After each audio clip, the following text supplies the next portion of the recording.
When you hear the word acid, you probably think of a green liquid which if you pour on yourself, you'll probably die. But that's not the only explanation of acid. Acids are chemical substances which have a sour taste. The opposite of acid is base. Base are chemical substances that have a bitter taste. Example of an acid is HCl and an example of a base is NaOH. But in reality, some acids and bases are colorless. So we have to know which one is what. Otherwise, you may mistakenly burn your hand. We use something called indicators for this. They are substances that react differently with acid and base to tell us what is acid and what is base.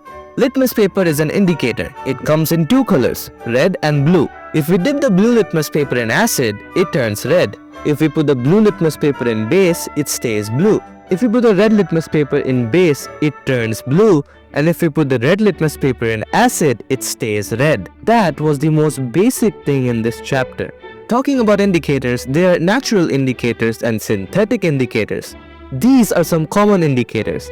When acid or base reacts with any indicator, there is a change in color. Talking about acids, these are some everyday things which has acid in it. Alright, let's get to business. When an acid reacts with metal, a chemical reaction takes place and it releases hydrogen gas. When an acid reacts with metal carbonates, it creates metal salts and CO2. When an acid reacts with metallic oxide, it forms metal salts and water. When a base reacts with metal, a chemical reaction takes place and it releases H2 gas again. When a base reacts with non-metal, it creates non-metal salts and water. By now you're probably wondering what happens when we mix an acid and a base. When we mix an acid and a base, we get salt and water. This is called a neutralization reaction. The acid neutralizes the base and vice versa. Now it's time for dilution. It's basically putting water in acid, but don't ever do that. Never put water in acid because if you do so, you might have your hand on the next Hiroshima-Nagasaki incident.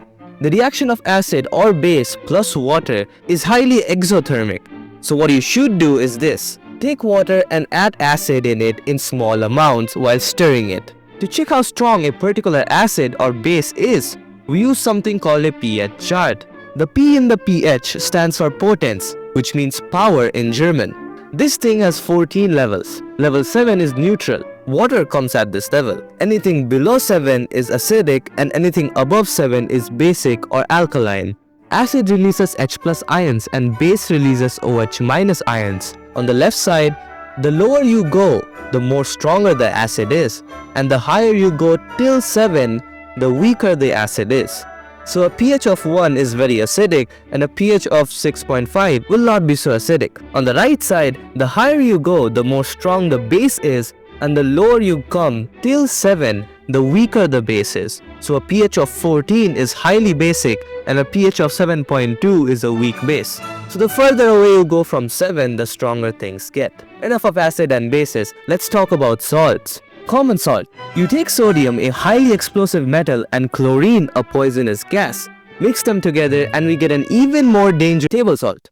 You get common table salt. Next is caustic soda, aka sodium hydroxide. We make it with the help of chlor-alkali process. We pass electricity through a salt solution called brine. It decomposes to form sodium hydroxide, chlorine and hydrogen. Next is bleaching powder, aka calcium oxychloride. We put chlorine on a dry slaked lime and get bleaching powder. Next is baking soda, aka sodium hydrogen carbonate. This reaction is how we make it and we use brine here again. Next is washing soda, aka sodium carbonate decahydrate. You take baking soda, heat it up and get washing soda, which needs 10 molecules of water. Next is plaster of Paris, aka calcium sulfate hemihydrate. It is obtained by heating gypsum at 373 Kelvin. Acids are done, bases are done, and now salts are done too. Acid and bases are similar but very different, and salts are just salts. That's acid, bases and salts for you. Thank you.